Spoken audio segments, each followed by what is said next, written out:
Yo, YouTube, what up, though?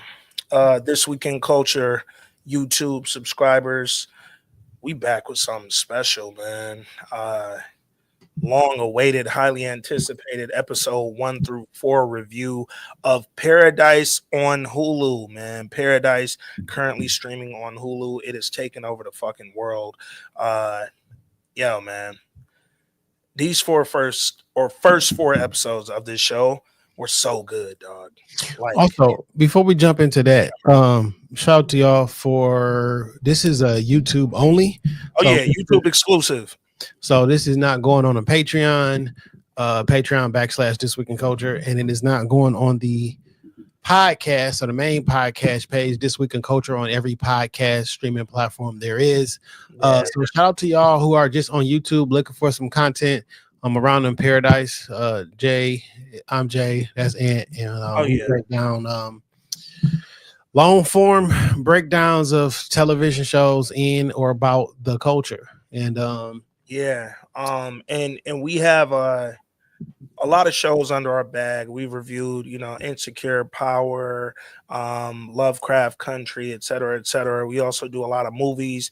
We do throwback films as well, stuff that really impacted the culture.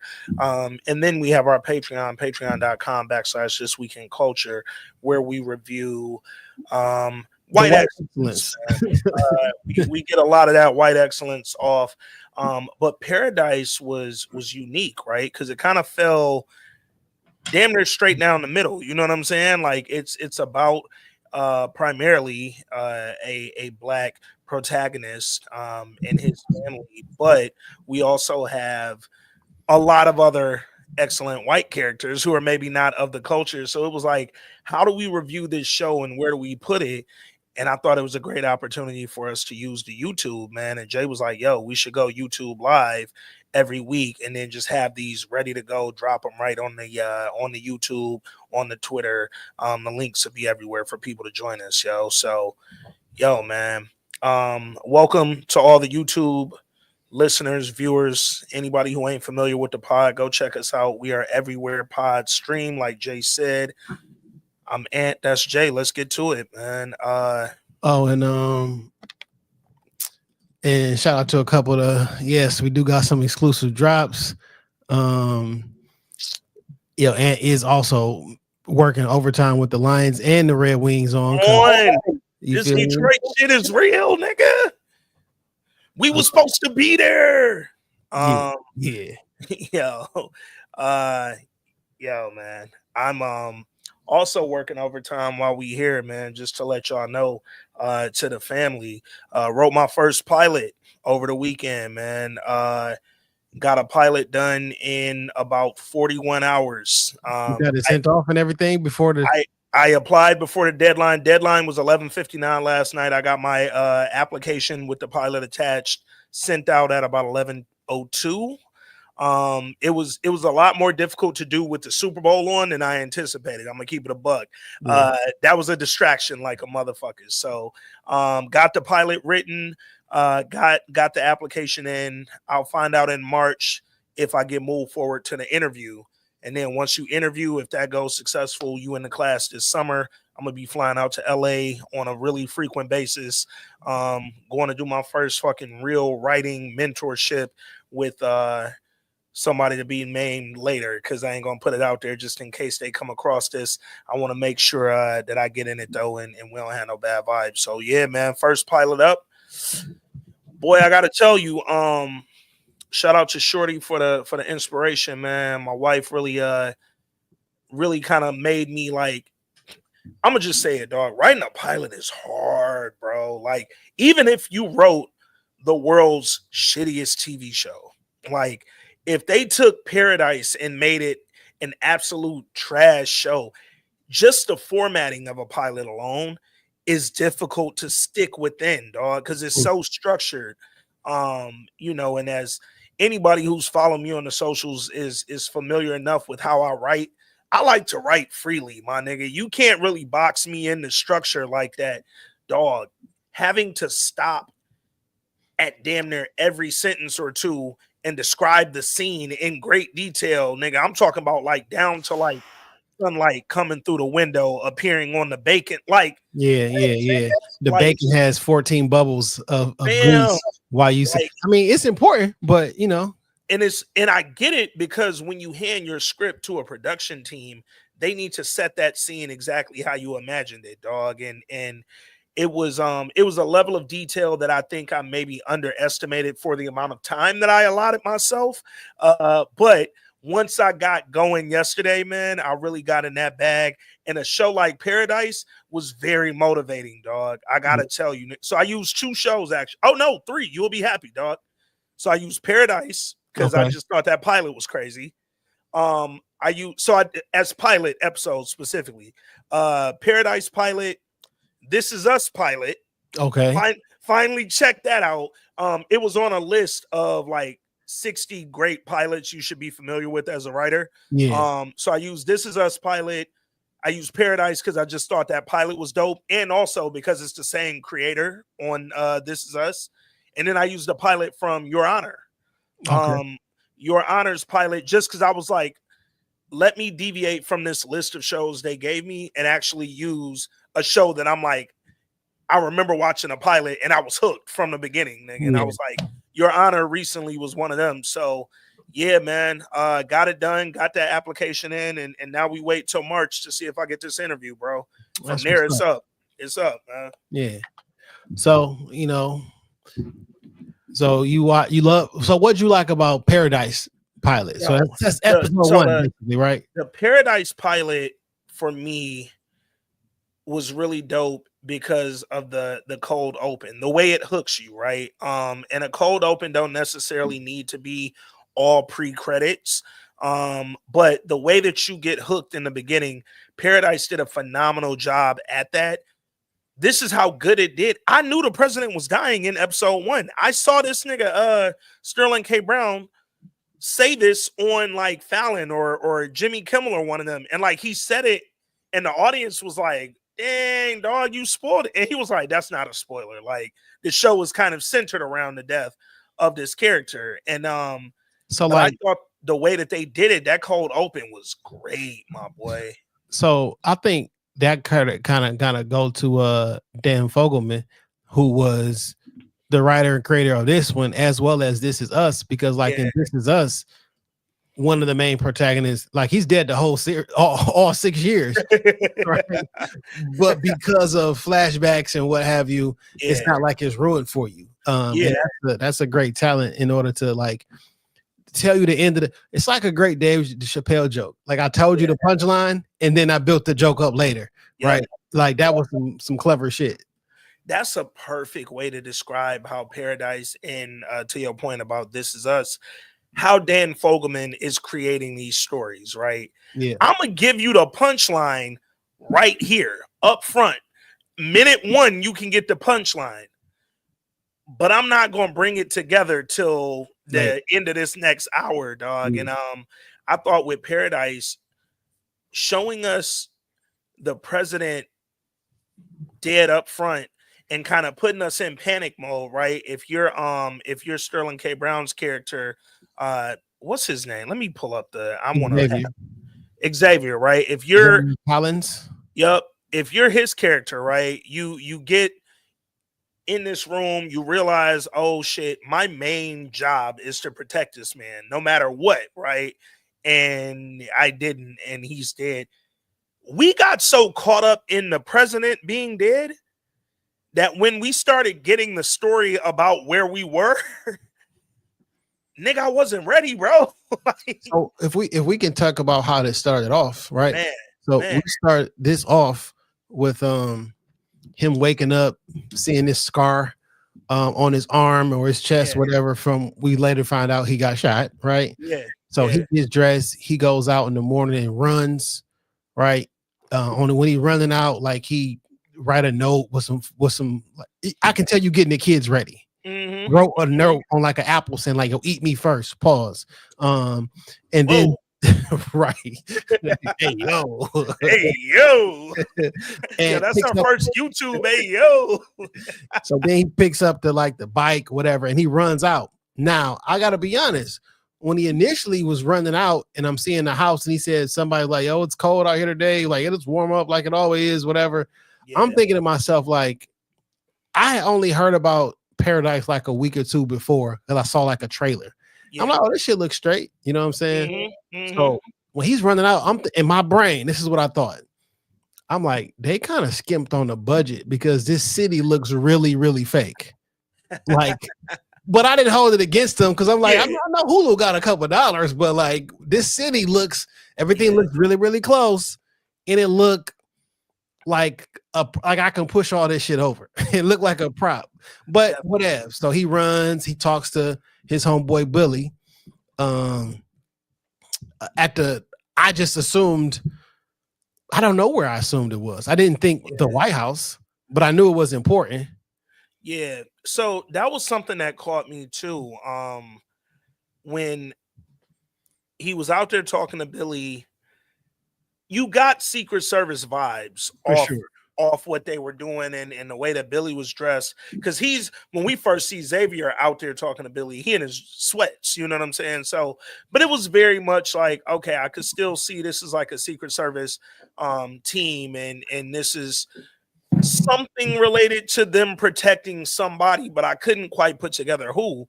And then when they showed that house, I was like, that ain't the White House. Well, while he was going through there, when he referred to was, what time did the big guy or some shit, I'm thinking like, oh shit, like there's a back of the White House that you can go to. Bro. Like, all this is going through my head, but it's early, so I'm like, whatever. It's early in the in the episode. So I'm with you. Like, I'm trying to figure out the lay of the land, right? I need to figure out, okay, is this the president? Because my first thoughts were that ain't the White House, period. Then when they got in there and he started moving around, I'm like, all right, I don't watch too many politics, like political shows, but also just real life politics. I'm like, this ain't the interior of the White House. So what are we for? I'm like, are they on vacation? Like, tell me a little bit more. And because we review TV shows and movies for a living, I'm thinking like, oh shit, they're giving us information, right? So like they're setting up like that these guys are really friends, and there was a lot of banter between them. Hey, because I lift, bro, because I'm lifting. Yeah. Like it was so friendly. And in my head, it says like, oh, I can tell these guys are really close. He must be a bad guy though, because you made it too friendly. Like you, this how television goes. Like the person that you always think, oh, these guys are best friends. Like there's gonna be some drama there. So I'm thinking like, oh shit, he's gonna end up being a bad guy. What's funny, I thought the drama was gonna be that Billy was a fuck up, and they took us that direction. Like they very much. It was to the point where Shorty literally during that first episode when they were reviewing the tape after they found him dead and they kind of going over that night shift, and she was like on some like, yo, is he not getting in trouble, my nigga? Like this nigga's on the couch sleep, bro. Like people came in while you were sleeping, my nigga. Like this is not how this should have gone, dog. And I didn't understand why there wasn't big enough concern. I know that's your man's and all, right? But like there should be bigger level of concerns. Now, episode 2, we kind of understand why it's not that big of a deal. But yeah, I'm thinking the same thing. I'm thinking like I can tell he's a fuck up, and he didn't look particularly smart. Like he gave off this aloofness about himself. So I saw that Xavier woke up by himself in the bed, and they panned over to like a missing spot in the bed. So my brain, I'm thinking like he don't have a wife. Where the wife at? Right.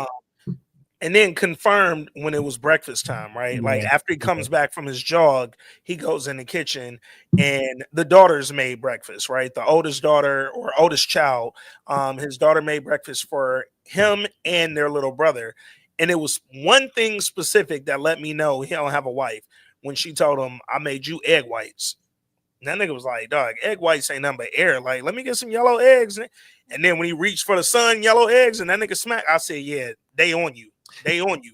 And one of the part of this I did really enjoy, or you understanding the boundaries of everybody, because she was talking like I'm in control. For sure. Right. For sure. But then she said something, and he gave her that look like, nigga, I'm still the daddy around here. And she like, oh, my bad.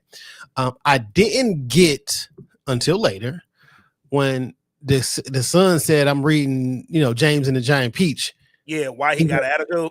Yeah, like, why you who gave you that book? I'm thinking like, one, I've heard the book, but like I've never read it. So I'm like, yo, what's in this book? Like, what is that about? So what's funny, I've read that book a million times. Your son got a weird book. Why is that around?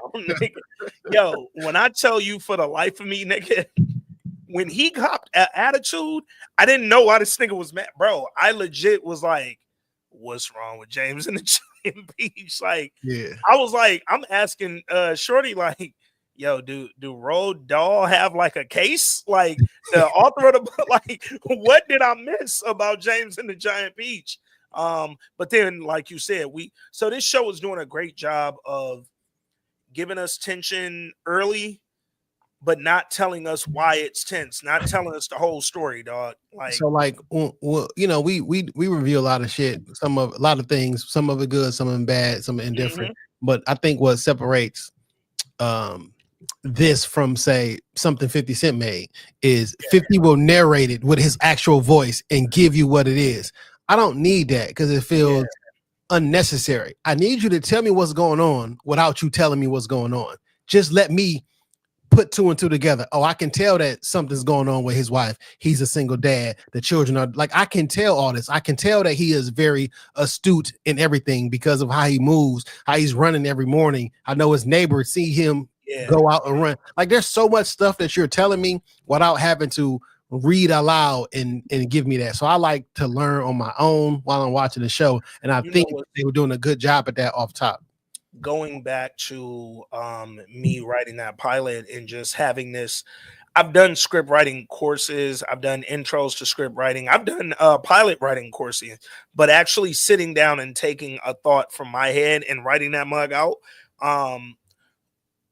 To your point about not having 50 or just somebody narrate the obvious, fam, you know what that is?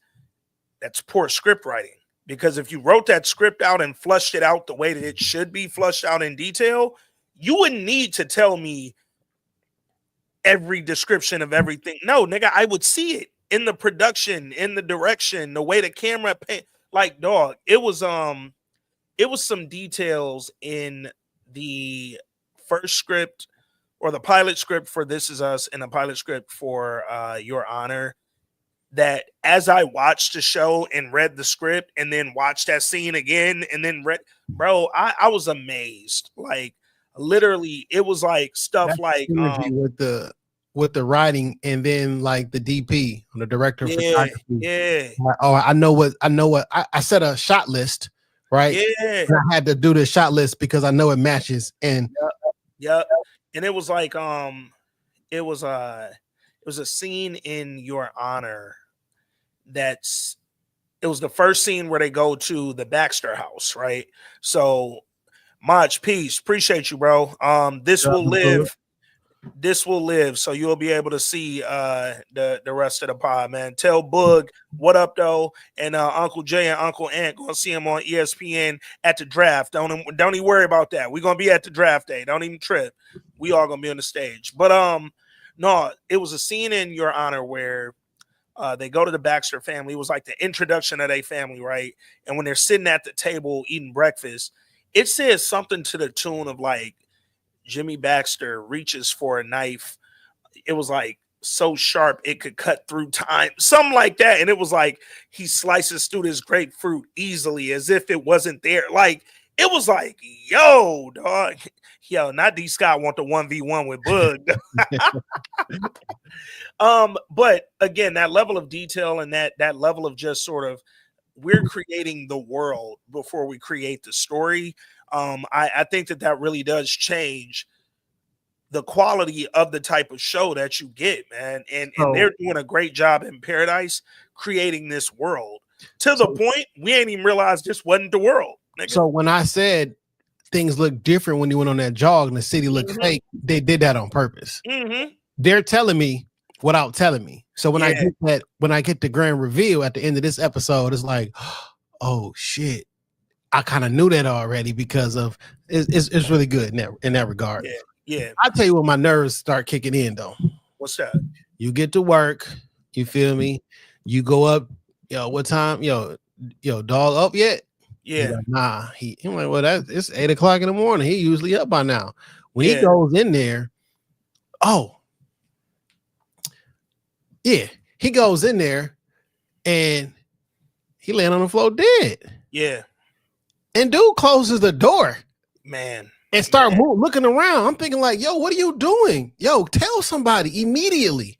So that scene and kind of the next 10-ish minutes reminded me of, did you see or have you seen recently U.S. Marshals with Wesley Snipes and Tommy Lee Jones? I've seen it. Yeah. So you remember that was essentially part 2 of The Fugitive, right? The Fugitive, one of the greatest movies ever made, Harrison Ford in his bag. And U.S. Marshals was on that same level, dog. And there's a scene in U.S. Marshals where Wesley Snipes kind of does something similarly, where it was like, yo, fam, why would you step further into the bullshit instead of alerting everybody, hey, I'm not in there. It's a body in there. Like, I'm looking at Xavier's character. And this nigga say, yo, give me 30 minutes. What? Yeah. What are we talking about? And then as he moves through the room, right? Because now you done close the door. You told old girl, hey, give me 30. Something ain't right. Don't let nobody through except Billy. Yeah, Billy the only one who could come up here. So I'm like, yo, you couldn't be making this sound more sketch, my boy. Like, you're so deep in this is sketchy bag. I don't know what you're doing. I'm thinking you got a real big plan. And then when he walks through, he notices the iPad missing out the safe. Well, there's something missing out the safe. I don't know. We don't know it's the iPad till Billy get there. But I'm like, he sees something missing out the safe. In my head, I was like, it's too easy to be money. That didn't feel like a money play to me. But then he keeps walking around. He goes out to the balcony, sees the cigarettes, bloody cigarette box. Seeing earrings on the nightstand. Sees the earring, big gold earring. What's funny? Shorty got a pair of earrings just like that, nigga. As soon as I seen him, I looked over at her ears, like, I know you better not have the motherfuckers in. Like, so then flashbacks kick in of them meeting and him sitting down, going in that room in the Oval Office. Yeah. So then I was like, oh, this is the weird. Yeah. I was a little thrown off, bro. But it was his first interview, right? For the head of Secret Service job. And at least for the president's Secret Service team. And he's like, yo, very stoic, he just seemed like, I'm just here to protect you. I'm just here to do my job. Like, I ain't here for jokes. I don't want to be friends. Yeah. But President Cal played really well so far by James Marsden. Excellent job. He's doing phenomenal, man. And he had a real, like, kind of Matthew McConaughey type swag to him. Like, yo, friendly Southern boy. Like, I'm a talk a little shit with you. Like, I'm not a normal president. I'm not that stuffy old president that you might be used to. And Cal seemed so chill that Xavier was like his polar opposite. But in my head, I'm thinking this will work. This seems to be the night after he won the election against somebody who was probably lesser than him that he should have been. But he won by a narrow margin. Yeah. So he's like, I'm not a regular dude. Yeah. Basically, I used to be a tech billionaire, or I'm in that kind of space. Like, I say what I do. I say what I mean. I mean, when I say people trust me, other governments trust me, I can make good decisions. And when he told him he was a DEI hire, essentially, he was like, real shit. Could the timing for that conversation have been more apropos, nigga? Like, that shit was nuts, dog. But I also liked that he copped to it. Like, also, nigga, I need you on my team. I don't need a regular motherfucker. But also, that they expect on my team, bro. We found out 2 episodes later, nigga, that shit wasn't true. He never even heard of the nigga before Also that. Also, like, I'm just wanting to see. I didn't know shit about you. Yeah, I'm just trying to see what type of person in front of me. If I tell you that, what you gonna do with that information? How do you react to that? He also said it don't hurt that you black. Yeah, I ain't do it because you was, but it definitely don't hurt. Because yeah. I got a black this, a black this, a black this, but like it was like but they don't have a black person sitting next to me all day while I'm teaching the children or whatever he said. I'm like, all right, I get that. He's like, listen, I don't know where Syria is on the map. I don't know who the 8th vice president was, but I know this and I know that. And I think he got him in my brain. I smiled like when he was leaving out and he was like, Grover Cleveland or whoever was like the 8th vice. I don't know if that's the answer. He told him where Syria was. Yeah. Like, and it's like, okay, now you can take me serious enough to know that I'm equipped to do this job, bro. Like, yes, I might have won it unconvincingly, nigga, but don't get it twisted. I'm still qualified, bro.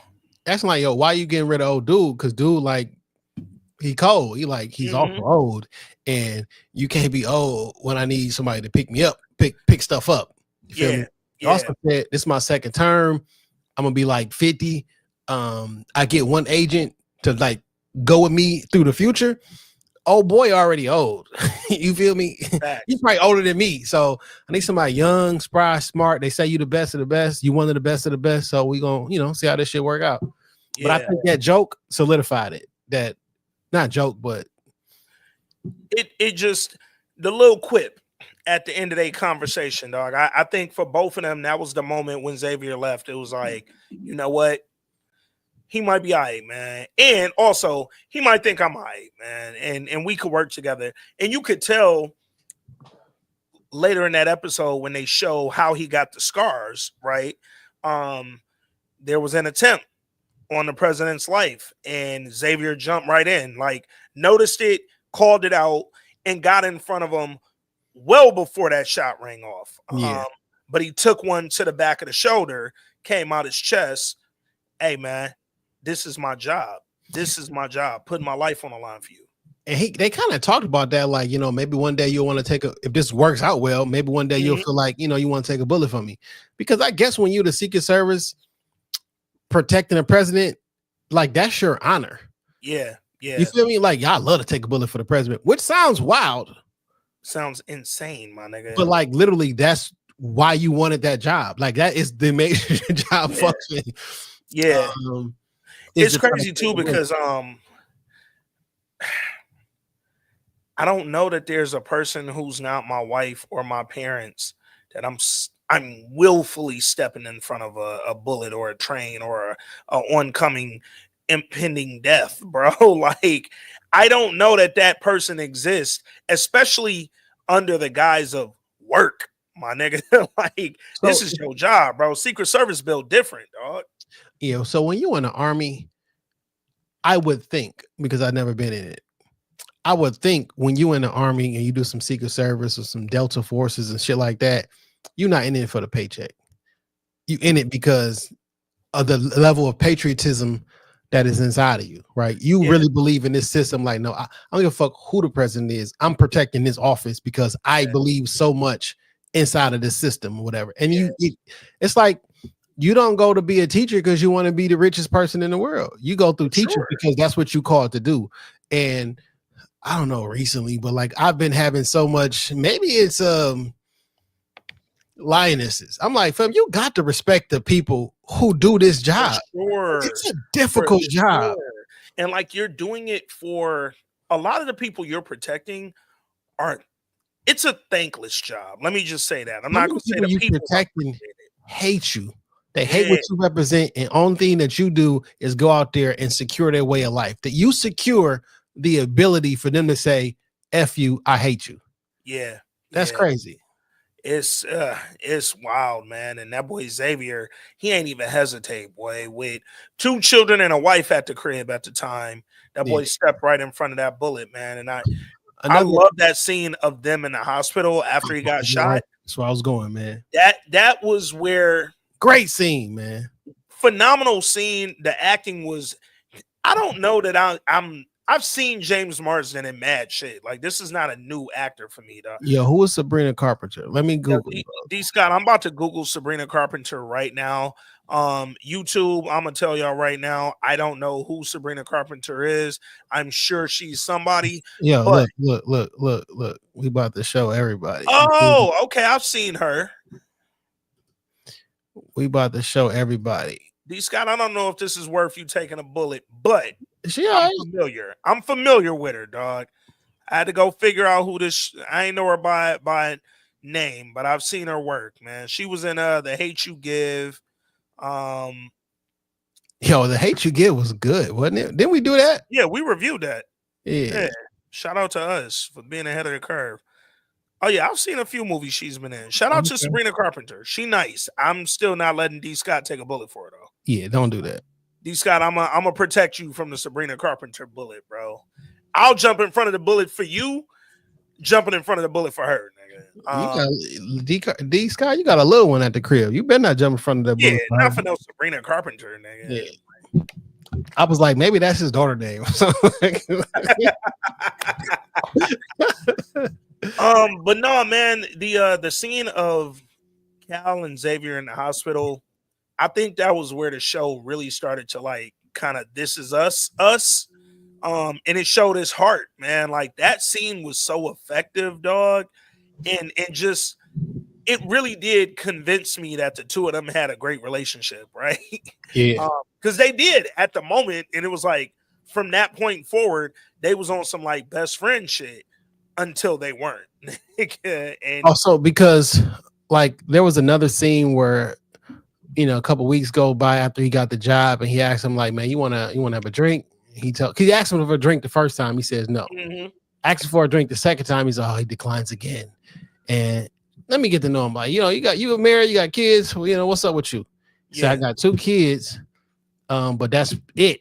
He like, why? You have ugly kids? Or they like, and he like, nah, well, my wife is a scientist and like she sacrificed for me, so now it's time to put her career in the front. So we not having more kids because blah blah blah. And he say it's not a good time to have kids right now either. Yeah. He said it very like matter of factly and somber, and you could tell something was weighing on his mind. And he said, I don't quite understand. He's like, that's it, that's all, you dismissed. Yeah. I'm like, okay, that was interesting. It was also a point as we were sort of seeing their relationship develop where I stopped thinking Xavier might be a suspect. Yeah, for sure. Like I was, because them initial scenes, we don't know anything about anything, right? So him stepping in there and sort of scoping the scene and peeping shit out, I was like, you looking kind of suspicious to me, dog, because you're doing a lot of weird stuff. Then when we see their relationship and that friendship develop, I was like, yo, it ain't no way he would have killed his man's, dog. This is a setup. Yeah, for sure. Also, I don't know if this is still in that first one, but like he goes downstairs and to the security dude, and like he goes through like, yo, let me get this routine, and you realize, nigga, you the last person that saw him there. So I can't remember if that was in episode 1 or 2 either, but let's talk about part 1. But there was 2 different flashback scenes. Oh, for sure. I got you. When he goes down there to speak to the security camera person, and they watch this, and he says, yeah, dog, he came up, he had his nightcap, old girl came by, we see her, and then they zoomed in on the earrings. So I was like, oh, who's this black lady? Little mistress Olivia Pope. Yeah, and then they fast forward a little bit more, and then he goes down, and you were the last person in this room, Xavier. Nigga. I'm like, yo, you're in a bad spot, my boy, because after he took a bullet for him and everything, right? Yeah. They had an exchange, and then that conversation that he had with him, I was like, well, maybe he is a suspect. Cause nigga, the tone was so different when he was going up. Like, it was like, whoa, why is he mad at him, dog? He like, Yo, when the last time you called me sir? I think it's been like a Yo, that was such an interesting way to frame how tense their relationship had really gotten, right? Because as the Secret Service man, in the way that he was, like, he wasn't Billy, he wasn't sloppy with this shit. It was very, this is my job, this is my duty, you are sir. I respect what I do. Him not calling him sir was a way to intentionally show you I don't respect you no more. yeah. Like, and Or not intentionally, it may have been unintentional, but like I'm never gonna go out my way to disrespect you because I'm a professional. yeah. Right. But trust and believe, I don't respect you. Something about this has happened. And he says, well, what do I gotta do to win you back? He says, when my wife's alive again or some shit like that, then I'll forgive you. I'm like, what the fuck happened with your wife? Dog. When he said that to him, because mind you, we still don't know about the world that we're living in, right? Yeah. Present day world, we don't know that is what it is yet. So when he said that, I'm like, what could the president have to do with your wife dying, dog? Yeah. Yo, Trey Digits, never imagined James Marsden as a president, but in this context, he's been a perfect fit. Fam, same shit. James Marsden is a rom-com dude. Fam, in my head, bro. In my head, it will always be Cyclops from X-Men. Or that. Like, it's not been a lot of things that I looked at James Marsden and said, I don't necessarily say he's a bad actor. He ain't a bad actor at all, but I've never been like, yo, president in a film. I just never saw it for the characters that I've seen him play. Like, well, our recent batch of presidents been pretty interesting now, so I think I could damn near see anybody as a president. Everybody can do the fucking role now. You feel me? You know what's funny, dog? Off top, half the issue seeing this man as the president, he too young. Like, yo, it's like America forgot the president could start at 35. Like, you could be a little younger, dog. Like, you really could, man. Yo, what did you think? Shits and giggles, man. What did you think happened to the wife? Like, we know she did, but how did you think this was before we knew about the world that we existed in, bro? I did not know how to connect that. I didn't know what it meant. I'm thinking like, no, I think he said when I can wake up and to my wife again, I'm thinking like last time you mentioned she was a scientist. Yep. Did you get her fired? Did she divorce you? Did she, you know what I'm saying? Like, what did you do from like the president's standpoint that had did you cut her funding? And now I'm thinking like, how could this be? Yeah. I also, not only was I like confused on what he did to the wife, I was on some like, how do we get there? You know what I'm saying? D. Scott said, I thought he might have sent her on a mission and she didn't make it. I was just like, the subtle racism and basketball references was funny. Yo, fast forwarding a little bit, but only on the basketball reference part. Casey, we're gonna get there. You theorizing early. Because it's definitely been some things to make me think differently. That scene with Xavier talking to the first lady and her telling him the story about the first time that they hooped together. Yeah. I thought that was just phenomenal. She was like, he thought she would be more like athletic. He was so surprised that he was like just as good or better than you. And like, even the way she described, she was like, fam, he came back in the room sweaty, hair like stuck to his forehead from the sweat, and he was so excited to say how much better he was than you. Now listen, I know this YouTube and not the Patreon, so I gotta tread carefully. But do you think that's racism though? It's just like, because like it's the thing that we just genetically, it just is what it is, right? But like, this is gonna get me in trouble, but I'm gonna say it anyway.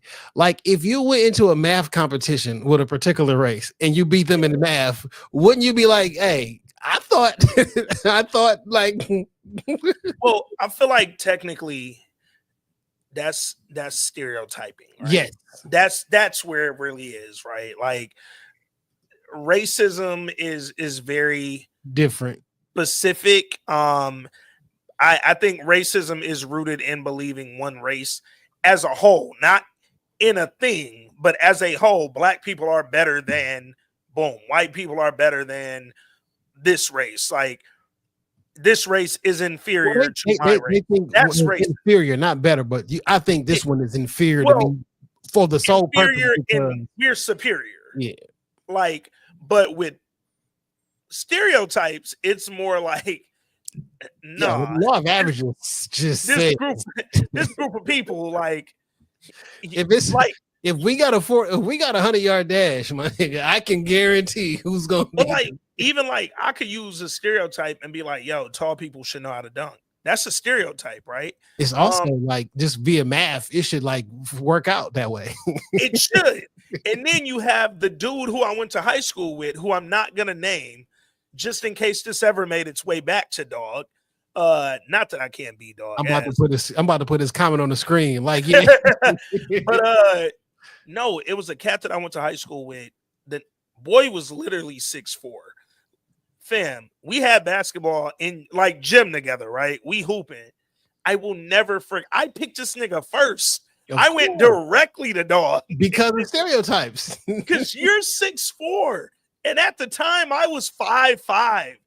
Fam, yo, when I tell you 6'4", right? And you put your hands up, 9th grade, fam, it's only like 6 inches away from the rim. What are you doing? Bro, when I tell you I dumped the ball down low, nobody's near dog. I'm thinking he finna jump up, easy little 2-hand.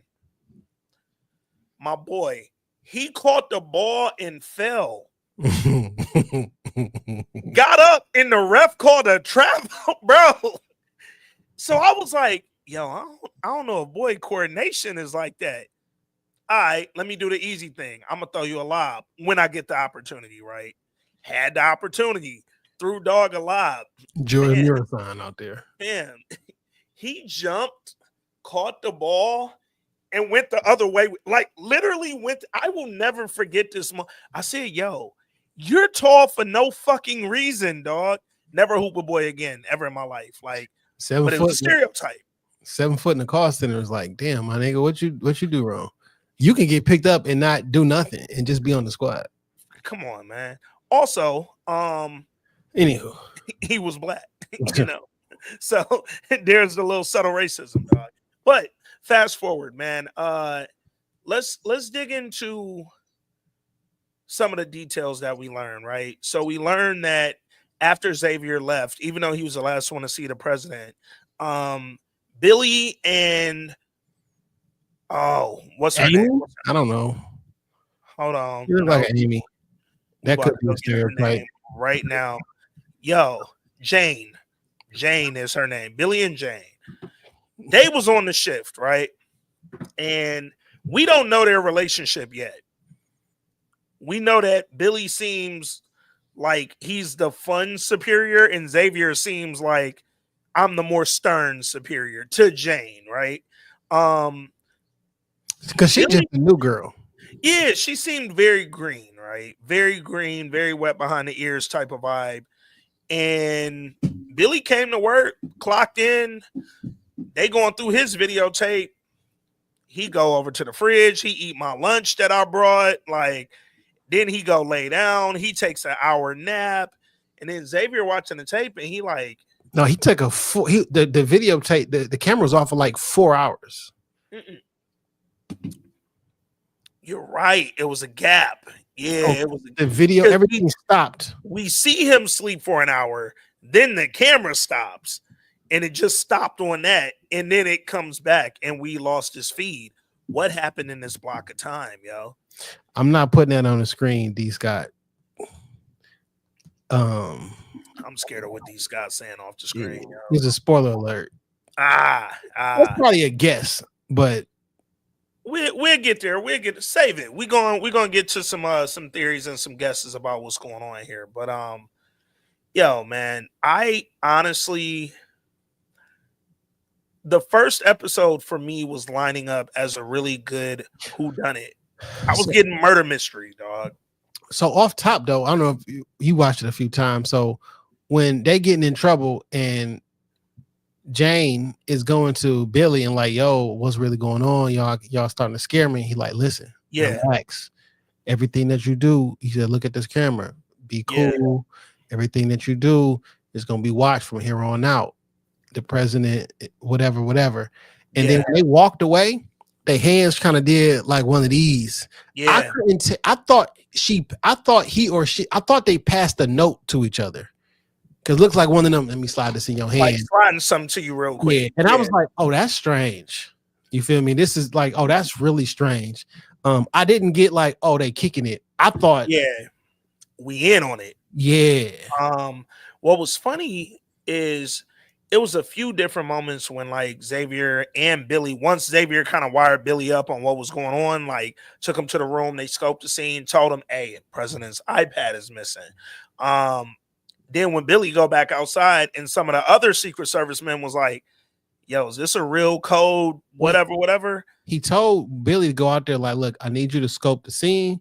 Don't take no pictures, don't take no photos or everything like that. Everything gonna be mental. Because soon as we let them know, they're gonna lock this shit down. Yeah, we gonna lose control of the scene. We gotta.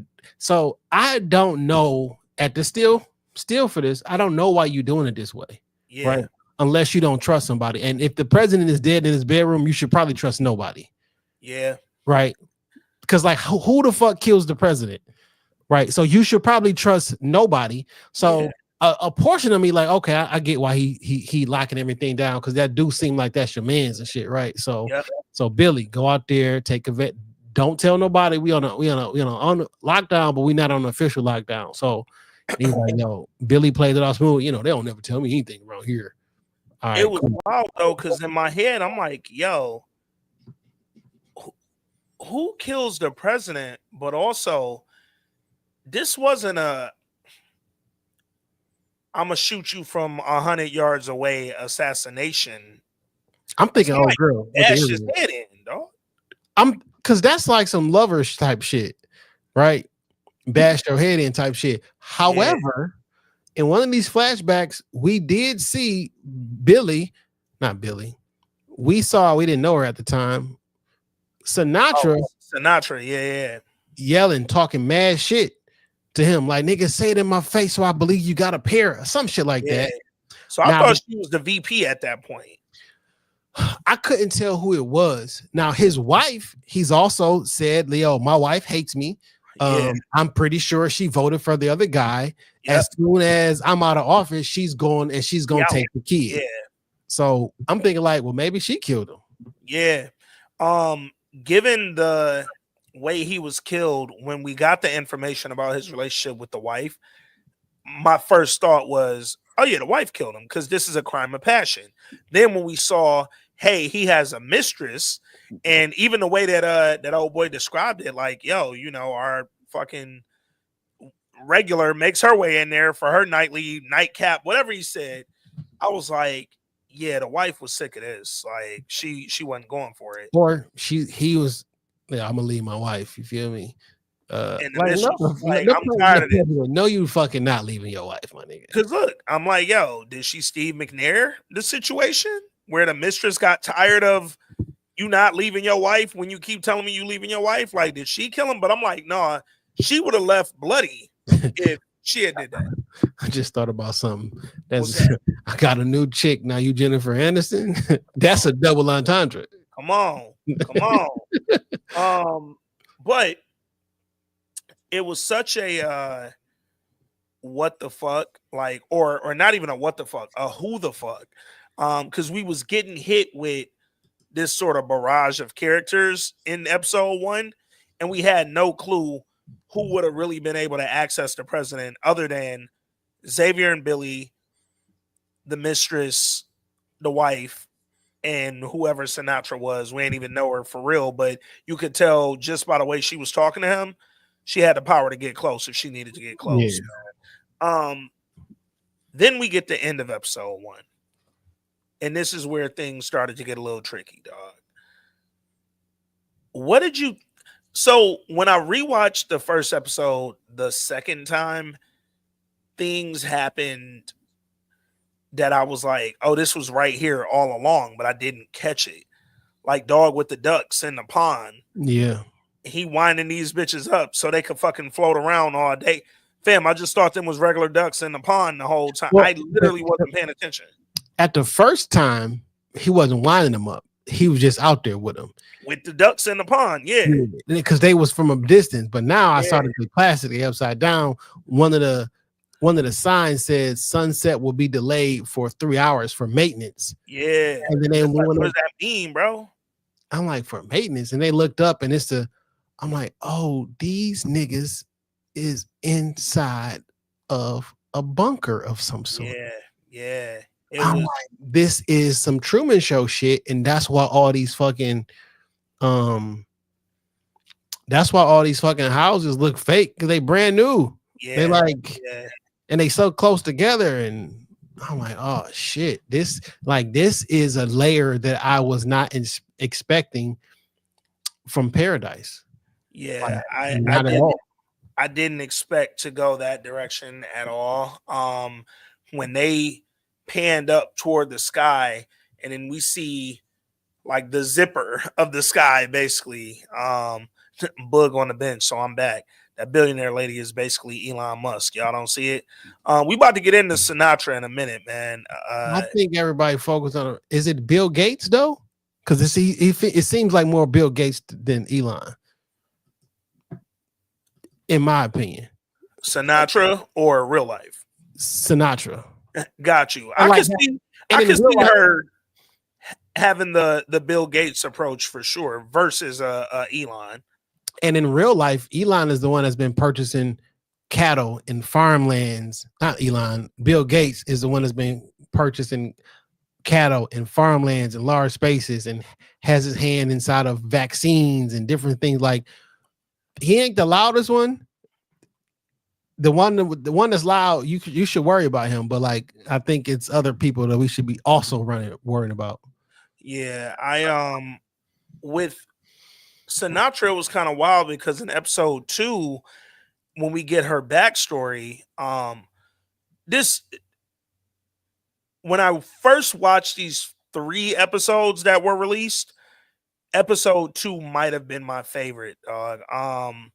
The actress playing Sinatra, Julianne Nicholson, fam, she bodied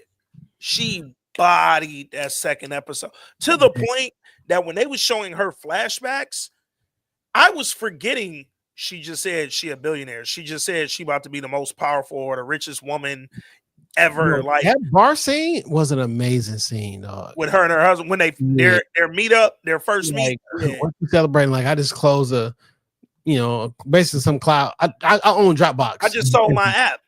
And she hit him like, you ain't tell me congrats. That nigga was like, fam, we live in San Francisco. Everybody in here just sold their app. Like, she like, yeah, but I'm about to be worth like $14 billion and some shit. He was like, well, my softball team just won, and like I had like a home run, so it's really up. And then she was like, I don't know why I lied. It's actually closer to like 35 billion. Fam. He was like, well, I don't know why I lied either, because I didn't hit home. Whatever. he was like, so is that what's gonna make you sleep? Like, I'm like, yo, this is a game. He did a really good job being charming and not being intimidated by the fact that she had just said, yo, I just sold an app for 14 billion, actually for about 35. Also, it's like, you live in LA and somebody like, oh, I'm an actor.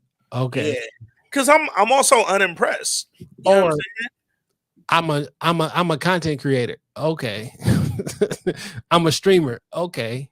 Fam, when I lived in Atlanta, so I was there when the boom of Atlanta being like the place to do TV and film occurred. I was there when that shit started, and the amount of people you could talk to in a single Saturday who told you they were an actor or an actress, it was sickening, my nigga. Because it was like, yo, what are you on? What are you on? I've never seen you on anything, dog. Like, ever. Like, tell me your project. Tell me who you working with. But it was so much of that happening that, yeah, I could definitely see Dog hearing her say, I just saw the app and being like, that's what's up. Everybody sell a fucking tech startup in San Come Francisco. on, dog. This is what Like we this do this here. is not unique. Real quick aside, if you're gonna be in San Francisco for All-Star weekend, just be careful. That's it. They you're in the Bay, my nigga. It's a lot of robbing in Oakland, dog. Like, just be careful, yo. I've seen a few people talking about going out there on some real stunny shit. I'm like, where your basics, my nigga? Like, you ain't gotta do all that. If you got the cheese, that's fine, but you ain't gotta look like it. Fast forward. So, episode 2 and episode 3, I can't tell them apart. So some of this shit may be in 2, some of it may be in 3. I got you. Right. I got you. So they do a little skip ahead with their relationship, right? Yeah. And now she's married. Now they have children. They got a son and they got a daughter. And they at the grocery store, nice suburban, happy life. And the kid gets sick. He's on the horses. Important. He's on the horses. And the story, yeah, them little. If you from Detroit, you remember them horses at Meyer going out on a quarter or Jack, shit like that. All of it, yeah. And so he's on the horse, and I'm thinking he having like an asthma attack or something. You know what I'm saying? But something's going on with him, and he's really, really sick. Yeah. And then we kind of skip ahead again, and he's really sick in the hospital, been there for a while. They've been going back and forth. And then, that scene where he asked her what heaven is like and if she think he going to heaven. He said, do you think I'm about to go to heaven? And I can see her having that conversation with herself. Like, do I tell do I tell this kid the truth?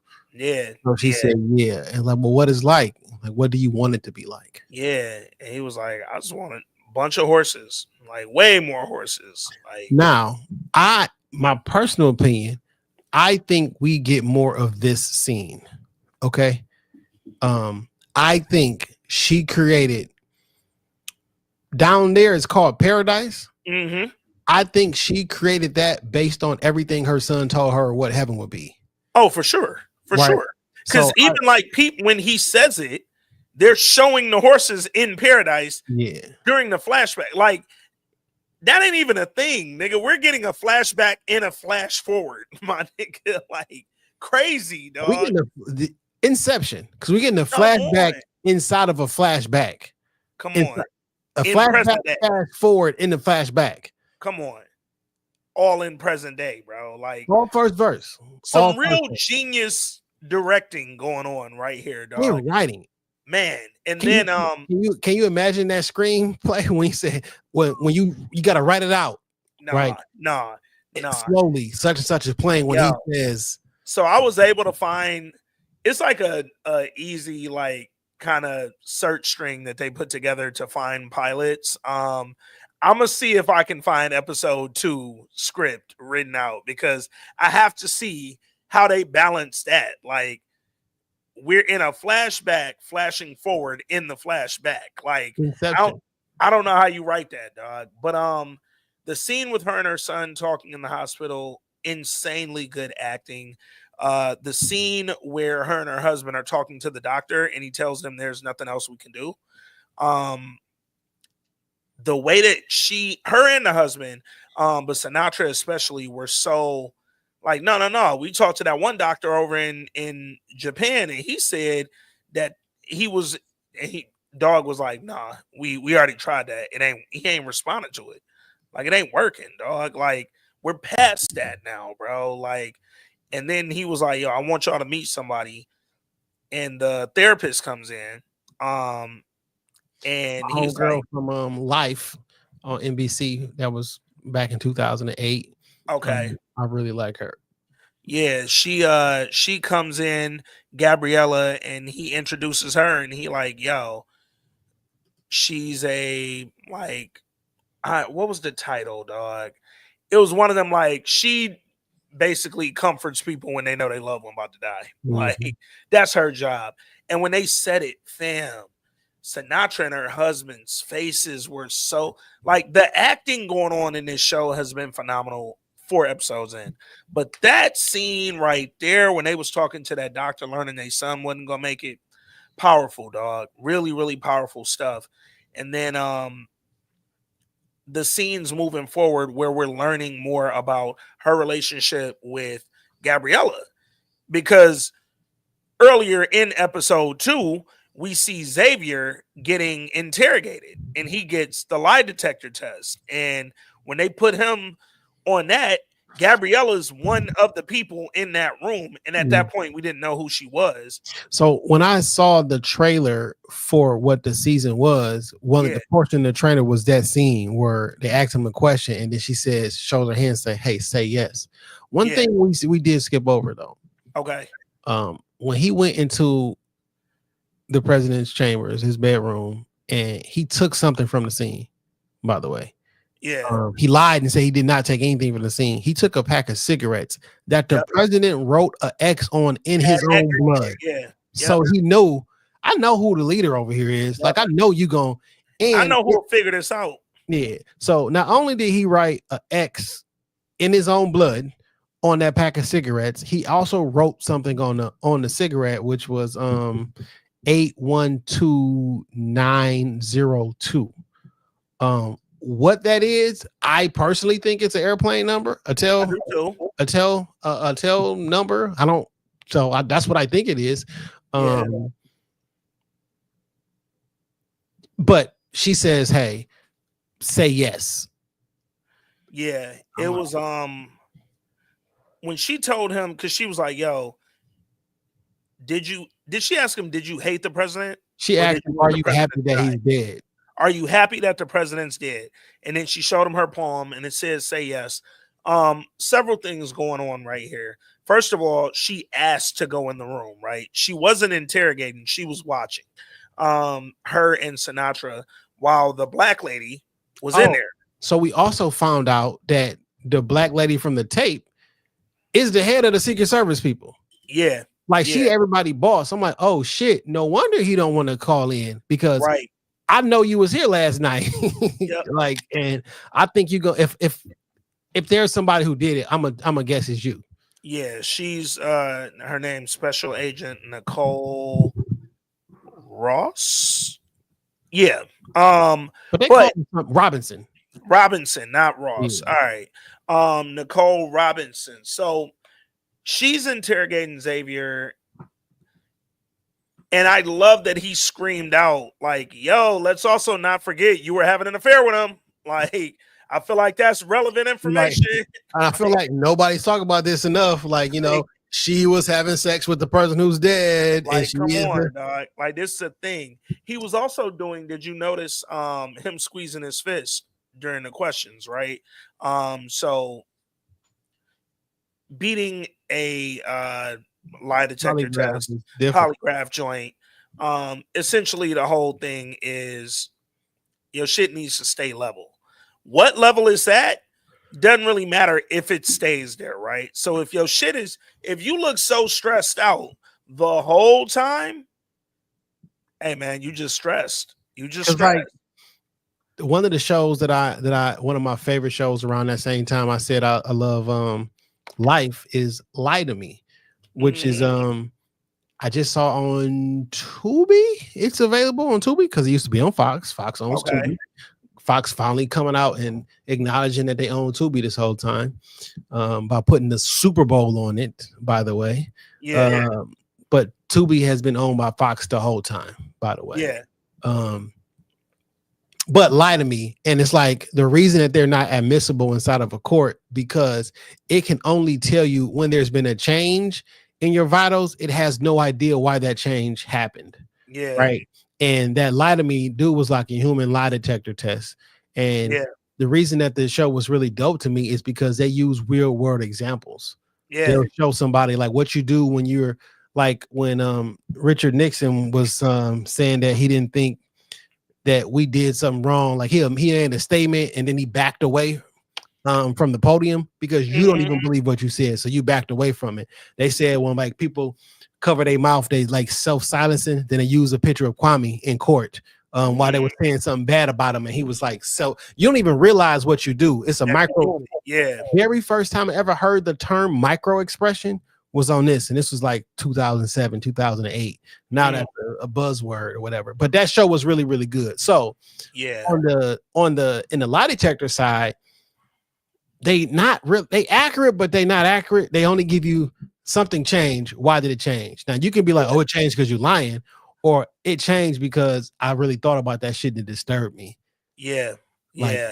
Did you kill your mom? No, the fuck. Now I'm thinking about my mom death. Yes, my shit can go up. Like we looking for spikes on the polygraph.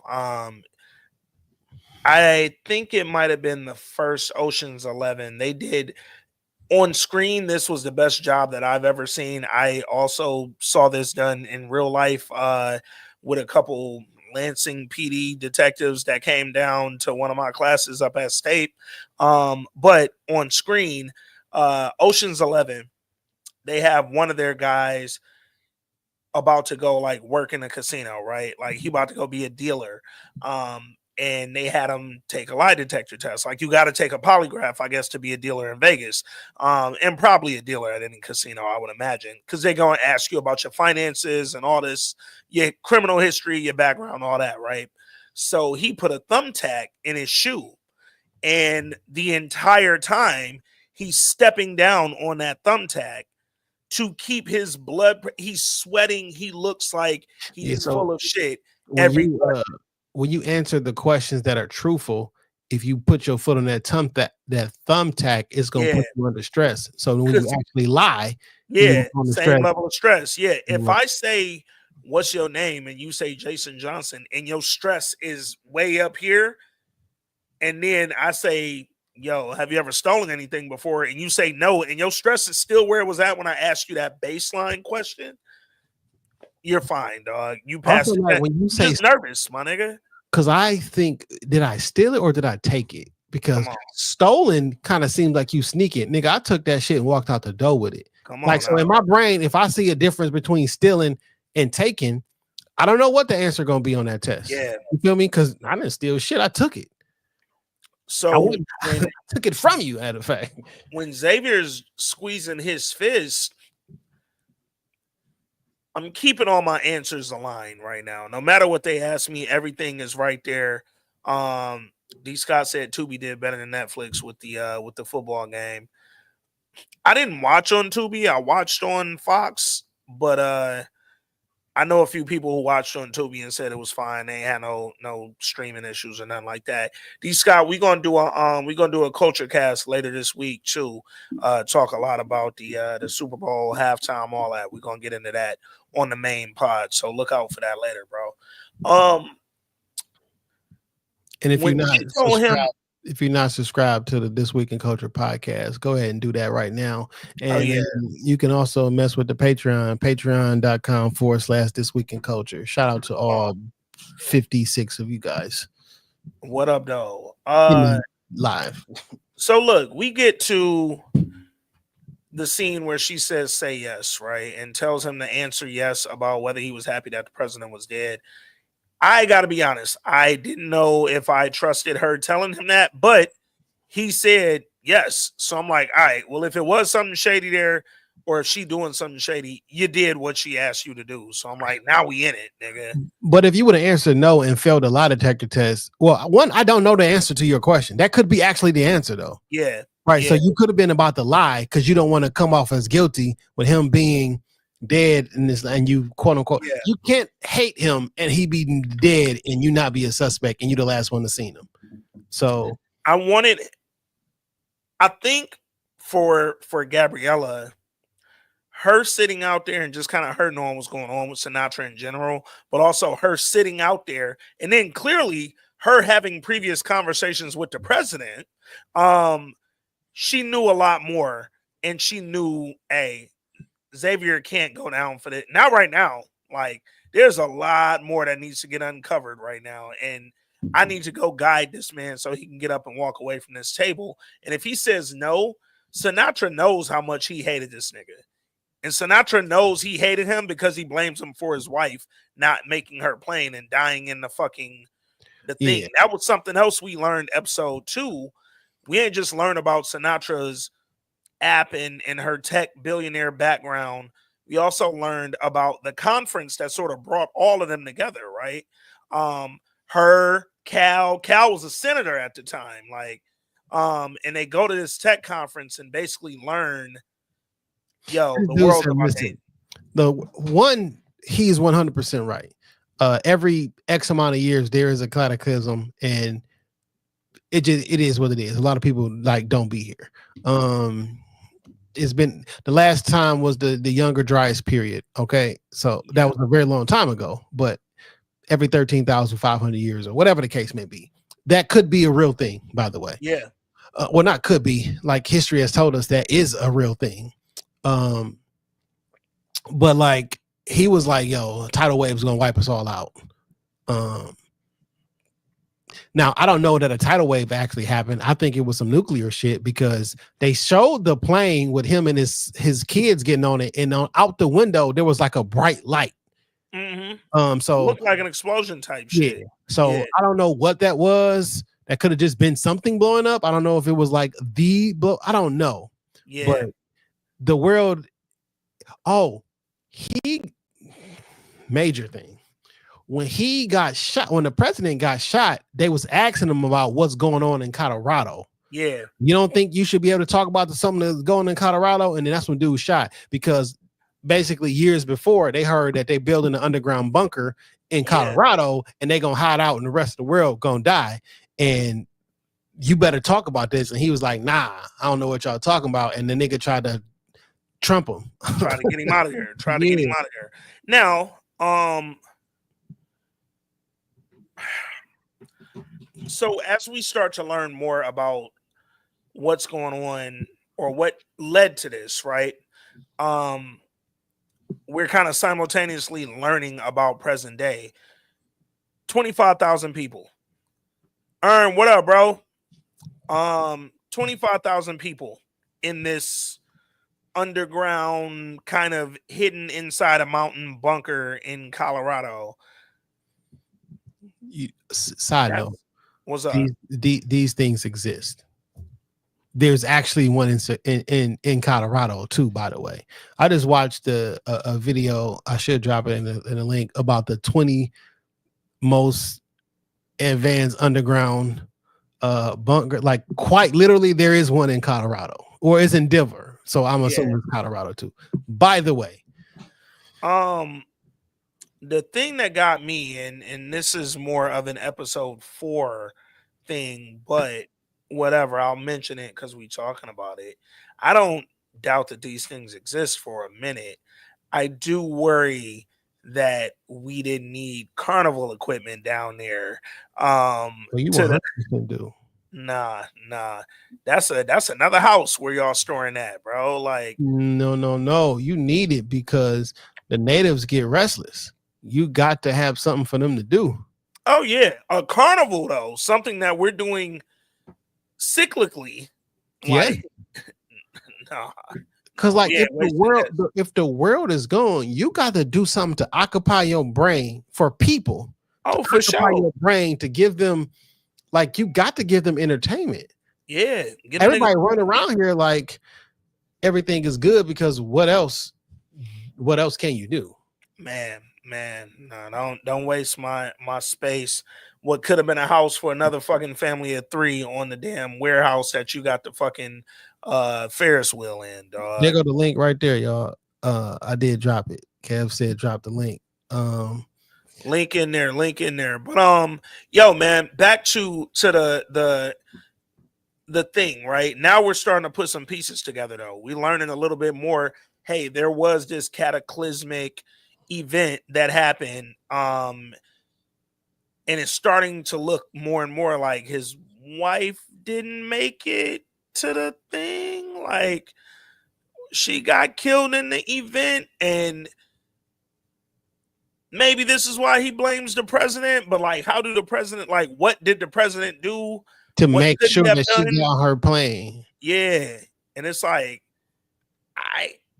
Was she running late? Like, did the president say take off without her? Like, it was so wild. Was it? This is to your point about mixing up episodes 2 and 3. Yeah. But fuck it, we here. We just having a convo now. The scene where him and his kids are walking through the check-in, right? We at the check-in point. We about to go and get scanned in and all this. And then they get there. They're about to get on the plane. And they get there and he's like, Xavier, 2 kids, where's your wife? No, they off the plane. They about to go in the bunker. They got their wristbands. Oh, you're right. Because they were when it was on the plane, it was just the 3 of them. And one of the kids are like, did mommy make it or whatever? Like, and he just like kind of hugged them on like, let's whatever. Oh, it and, was like, yo, where the wife? He was like, she didn't make it. That nigga just like, oh, okay, delete. Fam. The fucking horror that would send through somebody's body. Like, first of all, imagine what's happening, right? We just learned that the world as we know it is about to end and be unlivable. It's going to be this unbreathable, unlivable thing. So we had to come underground to get away from it, right? I'm one of 25,000 people selected to come do this, mainly because I protect the president of the United States and he's one of the 25,000. So I'm going to be down there. My fucking wife didn't make it with me, though, for whatever reason. We still haven't learned all the details about why. And then when I finally get there to check in with my kids, I'm overwhelmed by all this shit. And when I say my wife ain't make it, you just hit the delete right in front of me and swipe her out. Because also I gotta have a count of who going in. Going in. It's tough. That's rough, dog. Like, and then you see the president drive by. Man. I thought Xavier might have stole off on dog in that moment, bro. I really did. Cause you better relax for your ass not getting the bunker. We'll unzip this bitch, send you right back up there. You feel me? You better relax for your ass not getting this fucking bunker. Put you on an outplane, nigga. Yo. Put your innie on an Audi. Shout out to Severance if y'all Hey, go check the patreon.com/This Week in Culture for them Severance reviews. So we get over here. Now we in the bunker, right? We checked in. Soon as he get through, we see Billy run up. Yo, you Xavier, right? Yeah. President wants you to. Damn, you have no time to react, bro. Not just to the fact that the world as you knew it was over, but that your wife didn't make it. Like, this is so interesting, dog, because there are a lot of shows who is on this end of the world. We think this is a regular world and regular civilization, but it's really not. And you in this big ass dome and you stuck in this motherfucker. Yeah. This is what Silo is. Yeah. This is the show Silo. Now, it ain't 300 and 400 and 600 years later, but like something's going on outside. We gonna lock this shit down, and we only got a certain amount of people who can survive. And you have to follow the rules inside of this joint. This is Wayward Pines, another program that's on Fox. Facts. Shout out to Wayward Pines, man. This is the Simpsons movie. When they found out it was in the dome. Simpsons ain't never wrong either, by the way. This could be Earth, nigga. Yeah. That could be the firmament. You feel me? That they talk about in the Bible. You feel me? But yeah, man, it's just interesting that all these shows is on the same type of time. Yeah, it's interesting. Again, we talked about it a little bit. Like, yo, the timing of that DEI joke, right? The timing of this show, the timing of shows like Silo, which we review, Severance, which we review, and then just so many of these other kind of end of the world, cataclysmic event, this post-apocalyptic world that we have to figure out how to live in, and can you survive, and is it sustainable, and can you breathe real air? It's a lot of these type of programs going on, man. And shit, I don't know what they trying to tell us creatively, but I gotta say, Paradise is at least doing a really good job at giving us that, but also giving us something else to focus on, right? Because as we sort of start navigating through episode 3, Gabriella and Xavier spend the whole day together, right? Like they're walking around. He went to go ask her, why did you tell me to say yes? Like, why are you helping me? Like, what was that about?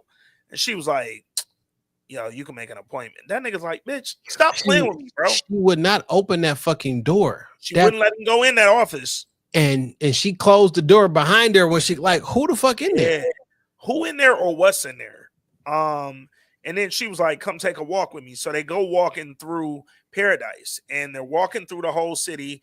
And she's telling him like mad detail about all this stuff, right? And he was like, yo, you seem to know a lot about this shit. She was like, because I designed this motherfucker. Like, everything that's down here is on me, my nigga. Like, and shit. then she ultimately tells him, I picked everybody in this motherfucker. I picked you. Because he's like, why am I here? Yeah. You know what I'm saying? All I do is, he's like, I picked you here because I picked you, fam. You're the wild card. And then we do another flashback to her talking to the president and putting his file on top. And as soon as she did that and walked out, he walked in. So that first scene that we was talking about when they met each other, that nigga never heard of you. He didn't know if you black, white, or otherrise. So he made all that shit up on the spot just to see, you know, what type of nigga you are. Yeah. But what were you thinking about Gabriella at this point? Because I got to be honest, even with her telling him like say yes on the polygraph, I don't know that I thought at this stage her involvement was this deep, bro. D. Scott specific, yes, it did, and specifically that was episode 3. But specifically though, he was like, I don't like that cashew shit, nigga. That cashew cheese is amazing. The chili mustard and onions, the vegan coney that used to be here. I was like, you sure this not cheese? Because I had some chili fries with cheese from there, and I had a bunch of this. He was like, nah, we make it with cashews. We make it ourselves in the back. I'm like, can I buy some of this? He was like, we make it every day in the back with cashews. I'm like, that's crazy. Because who knew that cashews can make good old squeezed cheese like that? Shout out to Chili Mustard Onion. CMO used to be in Midtown. Great Detroit restaurant. Vegan spot. I'm really, really upset that closed. Like I thoroughly used to enjoy their vegan chili dogs, man. The vegan conies used to be fire, bro. Like with the vegan chili cheese fries. Like I had the coney, I had the Big Mac. That burger was fire, bro. I had they chicken sandwich or gyro. I had everything they had to offer. I love that shit, man. I had the Big Mac and I had the chili cheese fries and I had the coney, and then they had a special item one week and it was fire. I can't remember what type of meat it was supposed to be, but it was something with like seitan in there or something like that. It was fire though. Man. All right, somebody just wrote, yo, Sinatra scares me. Here was my thing. Sinatra had scared me in episode 2, kind of leaning in 3, but not she didn't scare me in a shady way yet. She just scared me like, okay, she's the more powerful person down here. So like Xavier better not get on her bad side, right? But then when I started learning more about Gabriella's involvement, I'm like, yo, you got way more power down here than I thought. I thought you was a shrink, my nigga. Like whole time. She is social engineer. Yeah, and that was the name of the episode. Like, was it? Episode 3 was like, yeah. Every episode has been named by like something they said during. Hold on. It was like social change engineer. That's crazy. And I mean, that's what she was though. Like she picked like, the architect of social well-being, and that's literally what she said to Xavier. Like, because he was like, so what are you? And she was like, the architect of social well-being. Like I know what makes people think. I mean, what makes people tick. And I know probably like personality archetypes. I give everybody like a DISC assessment. I know how many these people needs to be with those people and blah, blah, blah. And it's specifically 25,000 of y'all. I know how many people we need to have in here while they keep the oxygen good, the whole 9 yards. What scares me about Sinatra is the fact that one, her husband is still there with her. I see him. She was writing the eulogy on paper, and it was sounded really basic, by the way. She's basically, she picked this up. She made the other person, the vice president, the president. You feel me? He's a whatever. But she told somebody, I used to have a daughter. And I'm so conflicted by that because you still got a daughter because she was in your house doing homework of some sort. Is she not? Do nobody know her daughter there? Is she in hiding? Is she, what do you mean you used to have a daughter? I think I might have missed that detail. I feel like I remember the scene you talking about, but I might have missed that detail. Because she come back to her house at the end of the night and she walked past her daughter's room, and her daughter ain't a little girl no more. She looked like a teenager, college student type of, who knows on TV how old these kids be. But like she was like a older. I'm like, you've been down here for 3 years. Do no one know you here? What did that mean? Which mean you used to have a daughter? Now, as we learn more and more about Sinatra, I could also see you hiding your family out this motherfucker because you involved in some shit. Again, you're a little more deeply ingrained in this and a little more powerful than even the people that you're really running all this shit, yo. You're funding it, first of all. And you're also very much so running it and putting the fucking pieces where they need to go. Episode 3, I'm thinking like, yo, Billy did it. Well, they led us to believe it, right? So we get the scene where Gabriella and Xavier get back to her house. They start making out, they kissing, they've had this day together. And then she goes down on her knees, and I'm thinking she about to give him some of that. Okay. Some of that yapper, but she ain't giving that yapper. She was patting him down for a wire. And I'm like, yo, nigga, like, okay, this is a little different. That'll then blow they my go high. in the shower. Yeah. And I'm like, yo, I don't even know that she's having sex with this nigga because she wants to, or if because I need to turn this shower water up, this steam, so they can't see us, and then whisper to you so they don't hear me. I need you fully naked. I also need you to see me fully naked, so everybody's aware ain't no wires here.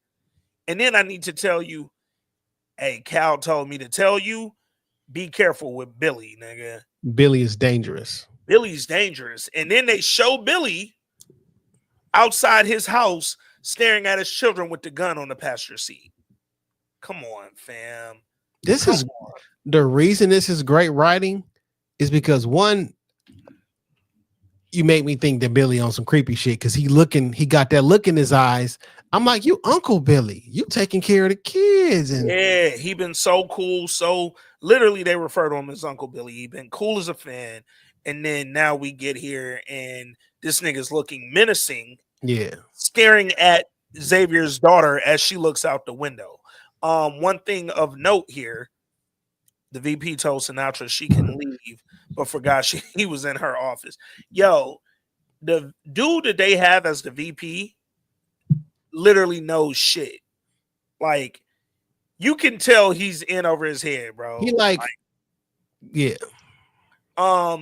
He's very much the perfect VP for this world where somebody like Sinatra is planning something deeper than whatever's going on. Because when I get the president out the paint. So let me ask you this. Come on, man. I can 100% see this being the case down there in that world. You think they would leave everything up to chance and who the president is in this world too? I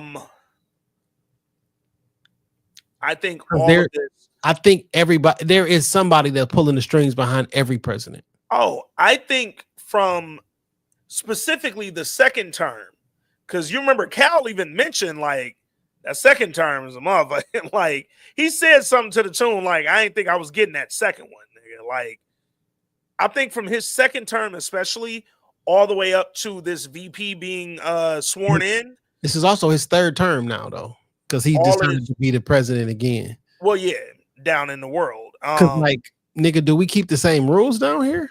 Is it a constitution or like? And here's the thing, maybe that's why we had to get him out of here. maybe that's why he has to die. Because were you bucking against what I wanted to do down here? Like, so this is at the end of season episode 3. So episode 4. Oh, I know why you got out of here. I know 100% why you got out of here. You got out of here because one. Well, I won't say it yet. We get into episode 4 now. All eyes is on Billy, right? Everybody's looking at Billy. As the viewer, you're like, "Yo, what?" It starts with young Billy. It's literally the episode title is Agent Billy Pace. So I'm like, "Yo, Billy is a mother." Like for real. And we start the episode with young Billy in a flashback. A lot of flashbacks on this show, but this one was effective for sure, bro. Listen, Billy is a dynamic character. He has a lot of layers to him.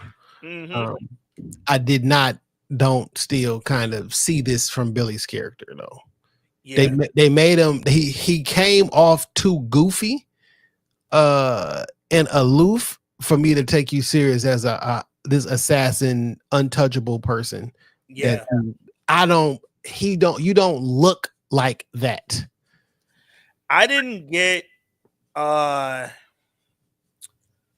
menacing assassin from Billy, but once we got into episode 4 and learned a little bit more background, I could see the whole like the angle play out a little bit more. I get the angle, but I'm saying his face as the actor playing the role, it don't match with what the role calls for, in my opinion. He don't look like, I can't see you as doing none of this shit. You look too goofy. He had the aloofness, but not the killer. Yeah, instinct. I don't see that. I loved how they set it up. Yo, his uncle was raising him, abusive as shit, talked to him crazy. But he was a hunter and he was teaching him how to hunt and told him like, yo, don't hesitate. You see the deer, you get him in your sight, pull it. Never hesitate. He ended up giving that advice to Xavier's daughter. Yeah. And Presley. Billy learned a lesson because he hesitated to kill the deer. And by the time he was finally about to maybe possibly pull a trigger, the dog ran over there and messed the whole kill up, bro. Popped in the eye for that one. So he got popped in the eye. And then later out there, Unc tell him, you know what, man, that dog getting old as shit. Go put her down. Put one in her. Billy like, bro, that's my dog, nigga. Like, I can't do that. It's the only motherfucker who love me over here. Unc like, fam, did I stutter, motherfucker? Go put a bullet in this dog. So he goes over there, aims, he crying. Young Billy don't know what to do. Then Unc get loud with him again. Young Billy look up, and I knew what was finna happen there. You put one in Unc, dog.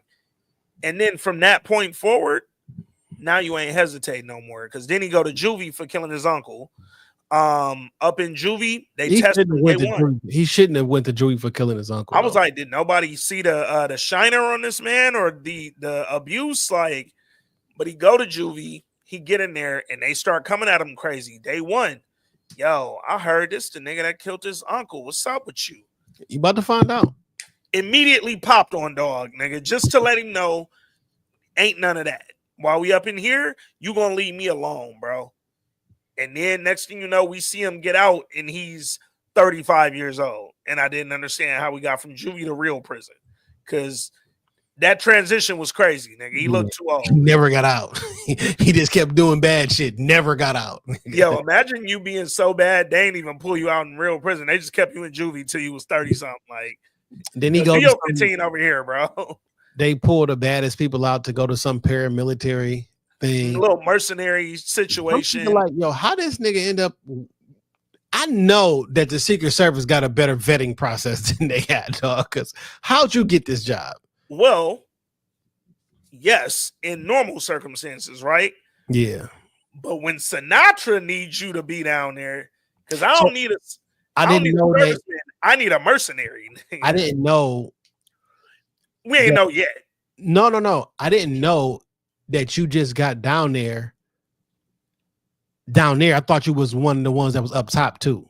Like, oh yeah, like you was on a team with Xavier. Yeah. And it's funny because like the Secret Service doesn't only protect the president, right? Like, Correct. so Secret Service also does financial crimes. They got Secret Service. One of the homies, the Secret Service ran up on him because they thought what he was doing was illegal. And because if you look at it on the outside looking in, it looks illegal, but it is not. But the Secret Service couldn't do anything with him. But he was like, I didn't know that the Secret Service would even be on that. Yeah. So when Xavier and Billy met down in the bunker, I never thought anything to them not being like on the same team already.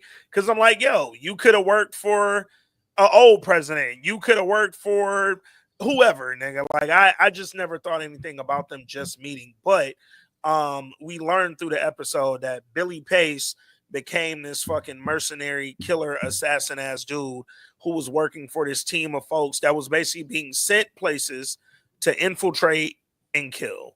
That was what you did. He a paramilitary. He's a private military company. PMC, they mean Blackwater. They changed their name to something else. It's a whole bunch of them who do proxy shit. What's really fucked up? What's really fucked up is, well, before we get to that, so we see his backstory, right? And we see him and Xavier become friends. And he basically was like, you know, my nigga, I ain't never had a nigga I can. Down here is the only time I felt normal. I've never had a friend to go to a bar and have a drink with.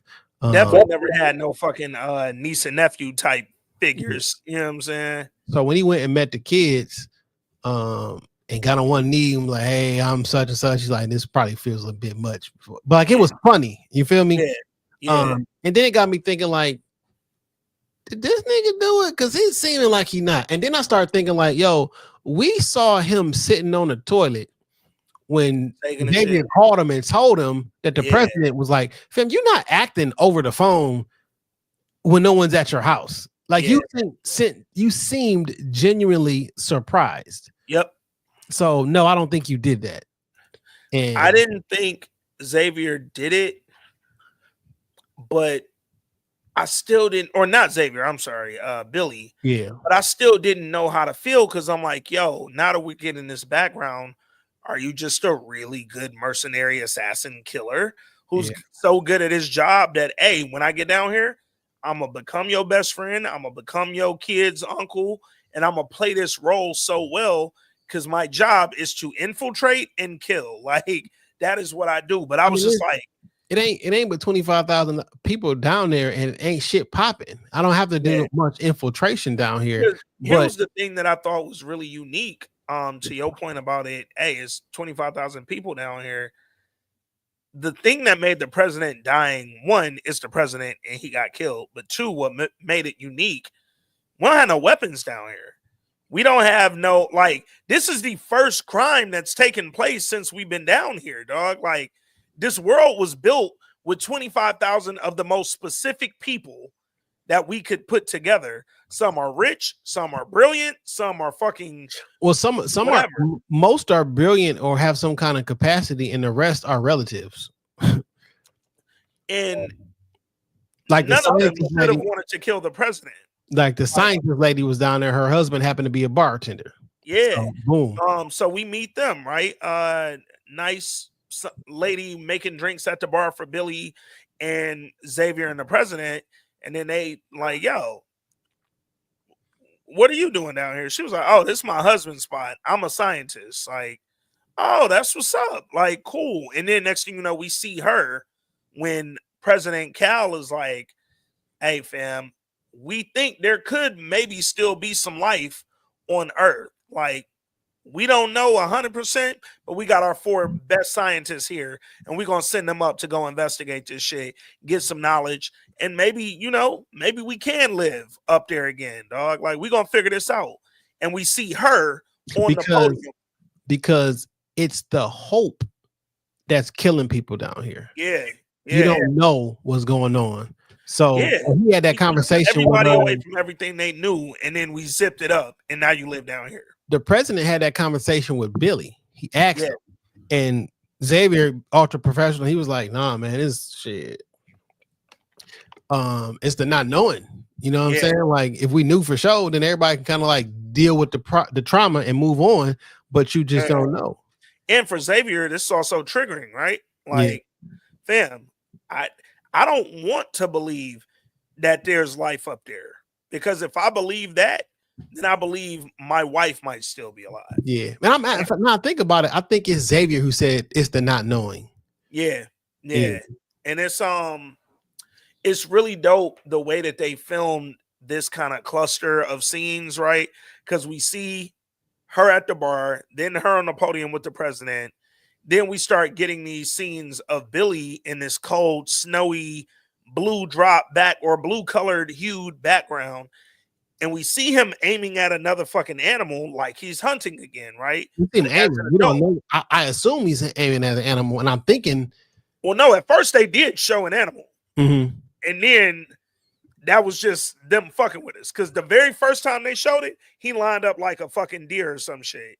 And then they showed it again, and it's not a deer. It's a person crawling away who's been like hit.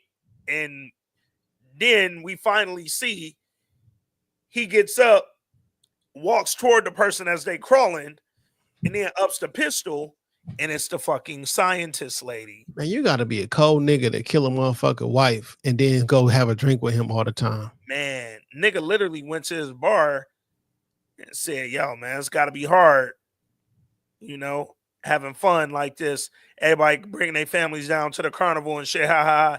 Dog was like, yeah, man, it's hard every day, man. You know, she's went up there. Whole time he thinking she went up there and Earth was uninhabitable. And so they never made it back. Because we sent 4 scientists up there and they didn't return. Whole time, nigga, before Billy shot her, she's like, no, we can breathe. The air is fine. And that nigga took his mask off and breathed. Nigga was like, oh shit, she ain't even lying, dog. But I already shot her in the fucking face. Come on, man. This is now he go down there and tell Sinatra. I understand, by the way. He go tell Sinatra like, yo, we still not telling nobody that shit. Oh, well, hold on. Before that, while they're at the carnival, the Agent Robinson, the head of all the Secret Service, she comes and grab Billy, and her and Sinatra basically tell this nigga like, we need to talk, bro. And when they over there talking, because he was in one of them rooms grown through Billy's files and shit. Yeah. Because he rolled off out of Billy's crib and was like, yo, nigga, let's meet. He's like, no, I'm at work already. And I'm looking at you through the phone. I'm looking at you, dog. I'm looking at you. And Gabriella just told me that the president told me to keep an eye on you because you're dangerous. So also, I talked to, we didn't realize at the time, but I talked to Jane, asked him like, yo, has Billy been acting weird lately? You know what I'm saying? So all them niggas, we didn't know, working for Sinatra, and Sinatra like, she mad at you, my nigga. You keep poking your nose in other people's business. Like, we're trying to pin this shit on Xavier, I think, but Billy. Well, we told everybody he died of a heart attack. We damn near don't give a fuck who did it, because we already. I mean, Sinatra, you did it. Like, well, maybe not physically. So, like, you sent somebody in there to do this shit. We want everybody to leave this shit alone and let's move forward, because the public think he died of a heart attack. I know I killed him. I don't need to blame anything on anybody, because that would disprove my lie that everybody just accepted. I need you just to stop looking into anything and just move on. Xavier won't calm down though, because that's why President Cal left him the cigarette box that said X, because I need you to figure all of this out, bro. Because I know you're a bloodhound, my nigga. Yo, he told old girl like, if something ever happened to me, go to him, because I trust this man with my death. And I trust him with my life, but I also trust him in death. Remember what the first lady told him about that basketball game? Like, he said you were average, but what he really admired, he said you never stopped. You were relentless. Like, fam, I need that relentlessness to investigate my death and possibly find out that your wife ain't dead. or find out that I ain't the one who killed her and she is dead. Like, So we found out that the president knows that the air up there is good, it's and good. he wants to tell the people. And Sinatra like, no, the fuck you not telling the people, Yeah. because he made a good argument. It was like, my nigga, life up there is pretty fucked up. That's not what these people know. Yeah. So it's either one or two things are gonna happen. It's really fucked up there, and we got all the resources down here. So they gonna come over here and overthrow us, and then all this shit is fucked up. Yeah. I can't have that happen. And Like, she this is flat a out simple was like, thing. yo, nigga, whatever's happening up there, they scraping and scrounging at this point. Like, those is the last fucking 45,000 people on Earth. Like, they're going to kill each other off soon enough. Like, But inhabitable or uninhabitable, we Yeah. not opening this up and bringing them people down here to ruin this paradise that we created, bro. Like, we And up quite there is literally so- created heaven. and they thinking that up there is so fucked up, but like, how you know? Yeah, because you ain't go. The And deer's out there. If it's a deer running around, that nigga, Hey. the deer eating something. you ain't get the research because you killed the damn scientists. nigga. You wanted that answer to be no matter what. No matter what. No Because matter you what. have so much power and influence down here. Yeah. You wanted that shit no matter what. And that's why I'm like, all this was intentional, because for Sinatra, yo, if we move everybody down into a world that I funded, that I built with people that I had my therapist hand select, Yeah.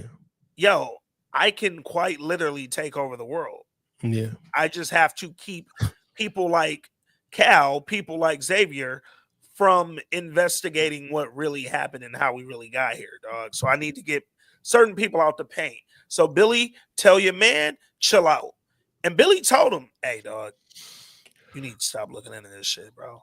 But So now I understand though, because Billy really is loyal to Xavier. To the and he soil. wasn't a kid. yeah, So now I understand why he was outside of the house with the pistol. I'm out there trying to protect the family. I'm making sure don't nothing happen to her, yo. Like, flat out.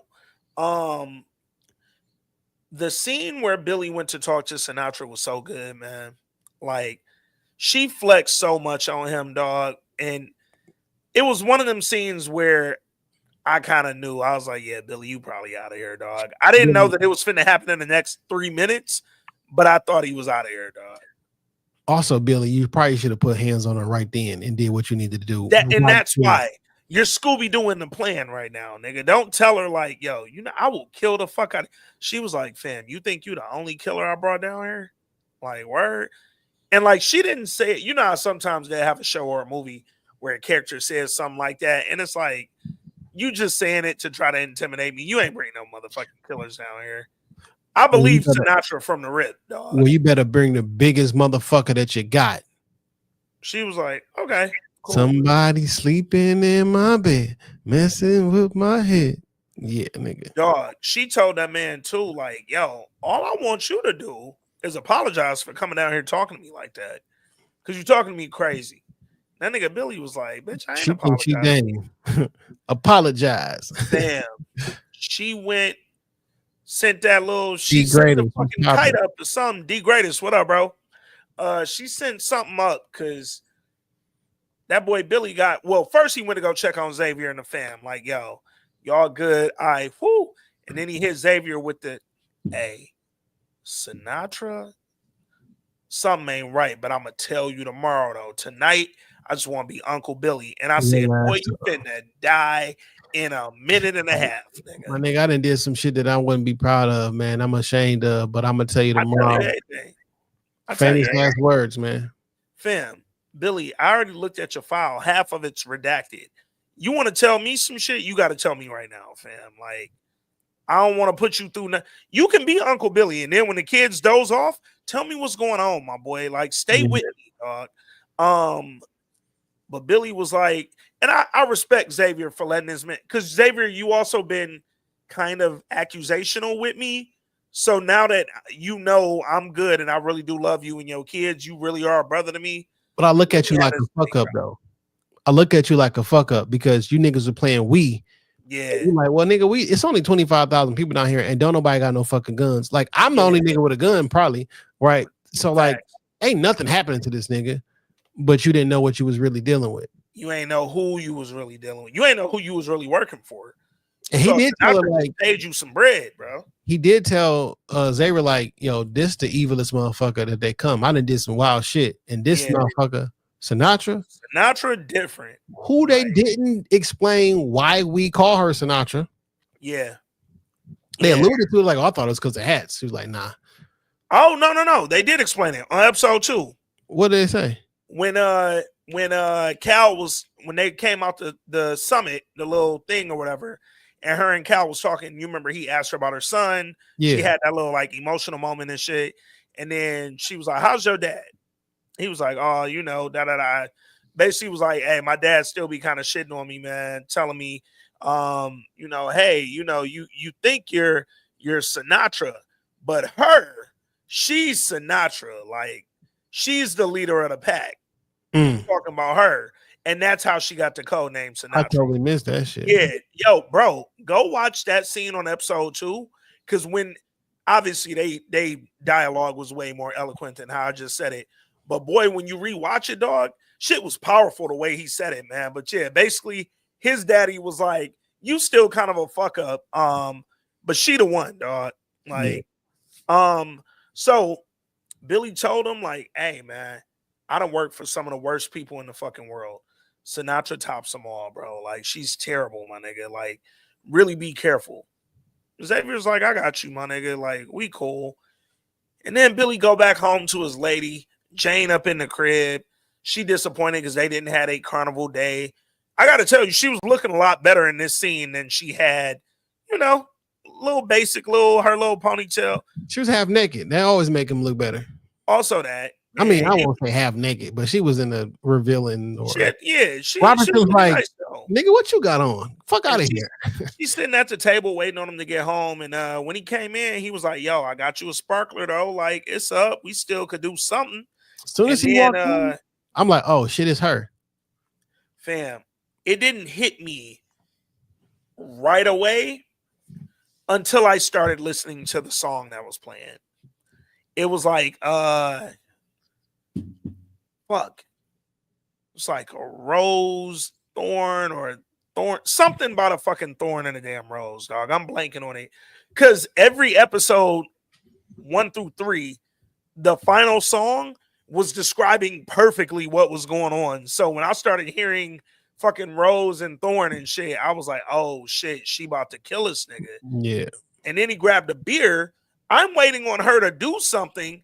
Next thing I know, this nigga like, yeah, man, I was, you know, kicking it with Xavier and the kids, and he started coughing. He couldn't clear that throat out. Next thing you know, my nigga's dead on the ground. I felt like she acted like the white girl in Get Out. For sure. Cause you expecting my girl to the different, and what's her name? Rose? Yeah. And Get Out? Yeah. Yep. Rose. Yep. Rose, give me the keys. Rose. Give me the keys. Rose, please give me the keys. Rose, give me the fucking keys. Like, because why are you not doing what I need you to do in this? You're too calm right now. Yeah. In this moment of fucking horror, my nigga. And that was a wild ass reveal, wasn't it? In Get Out. Man, yo. That was before we started podding, right? Yeah. Oh yeah. Wow. Get Out was like 2016. Black History. Hey, Black History Month. Black History Month. Fam, one movie you do not have to tell me to fucking watch to review it is Get Out. I'm gonna watch that for fun, nigga. I love that fucking movie. Yeah. All right, Black History Month. We reviewing Get Out later this week, and we're gonna give y'all a culture cast too. What's up? Yo, that's gonna be fucking lit, dog. Speaking of, dog, when she killed him and he's sitting there dying, and she just sitting there fucking getting the sauce off her finger. Yo, she bodied that scene on an unemotional. She jumped up and was like, you told her to, she said, here I am.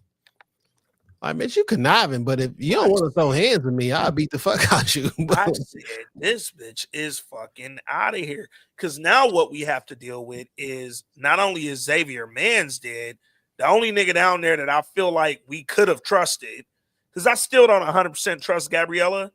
just because I don't think she got nothing bad going, but I'm also like, fam, Sinatra paid you to come down here and do everything you did. So, as far as I'm concerned, you want to take.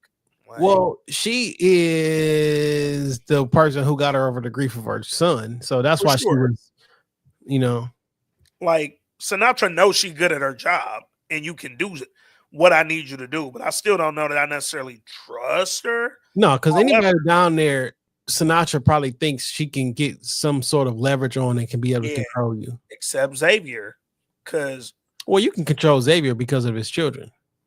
Well, yeah, but I'm saying like I can threaten you enough. Like there is something I can do to keep control of you. But most of the people down there, she already got the leverage on them. You know what I'm saying? Like Xavier was cowman essentially. You know what I'm saying? Like it's just. I also feel like we're going to find out she had something to do with his wife. If his wife really is dead, I feel like that's going to come up a little bit. It's been 3 years. Yeah. She might not have died before, but like she should be dead now. If Earth, even if it was inhabitable enough to breathe, you're going to run out of food. You're going to have food scarcity and water scarcity. It also seems like in 3 years, somebody would have went to the bunker. Yeah. Yeah.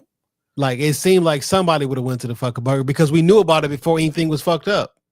If you're the wife, you had a flight to catch to that motherfucker. So I know where it's at. I would have tried to get there, but also did I make it? Also, maybe she is actually alive, and he just got to find out where that tail number went. What if there's another bunker somewhere? So to that point, before we wrap, the 6 digits on the cigarette. 1000% with you. I think that's the plane his wife either was on or was supposed to be on. I think that's the tail number. One, because the daughter literally stared at the tail number of a plane. 2, fam, I don't know what else 6 digits would be, man. I really don't. Umar, what up? They said they need an Umar Cam. Umar, what up, though?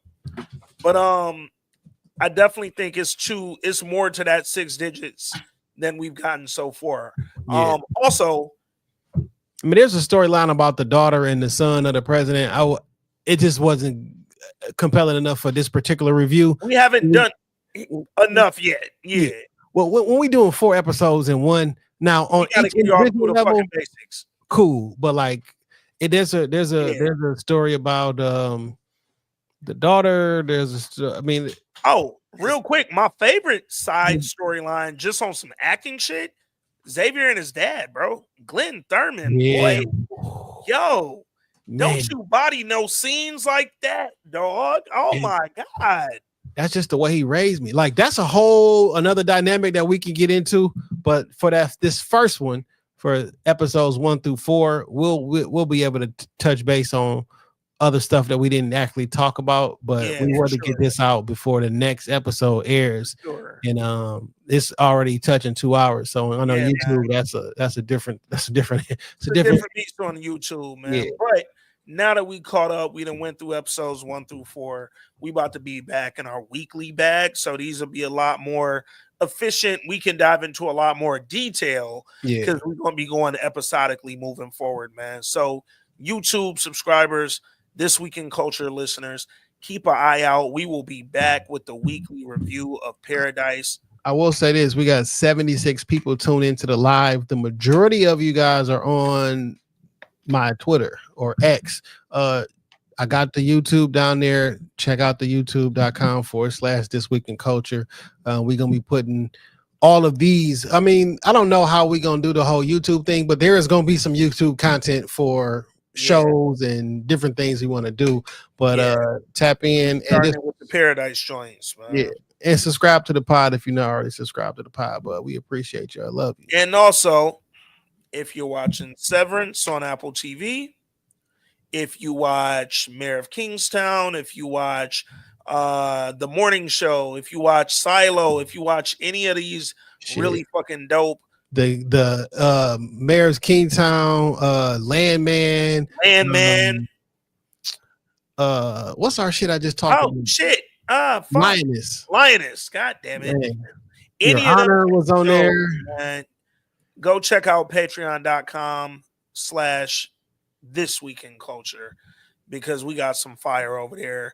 We also got a few exclusive culture casts that happen over there. So it's a lot of really dope content on the Patreon as well. We got some affordable tiers over there for y'all. So shout out to anybody who's new here or who just don't have that Patreon access yet. Go get that. We got some dope shit on there now, and we got some even doper shit coming, man. New episode of Paradise will be available tonight, midnight. So first thing Tuesday. It says 11 o'clock on the thing, but I really feel like they mean midnight because last week that bitch went up till 12. Yeah, it's midnight. Also, this is YouTube only. So this is not gonna be on the Patreon. It's not gonna be on the whatchamacallit. It's on YouTube right now. So if you didn't catch the whole thing, go watch it. Run them numbers. Yeah. Up. And hey man, run it up. We will see y'all for episode 5. We will see what the fuck happens now that Billy is out of here. And hopefully we'll learn a little bit more about the wife, man. But till then, I'm Ant. That's Jay. This Week in Culture, YouTube, Paradise, Hulu, 1 through 4. We out.